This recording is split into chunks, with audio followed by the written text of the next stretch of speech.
Starting with the setup to ensure code quality, our first step is to install Husky as a development dependency.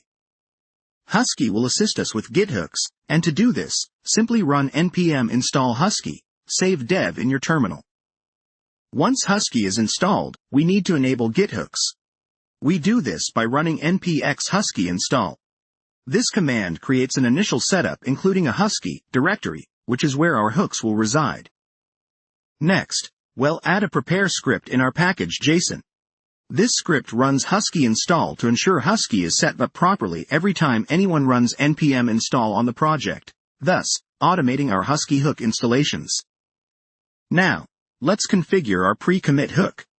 We'll run npx husky add husky pre-commit, followed by the command we want to execute in quotes.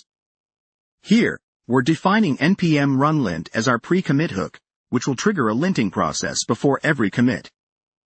The npm run lint command mentioned earlier needs to be defined in our package JSON. So, add a lint script which calls nextlint.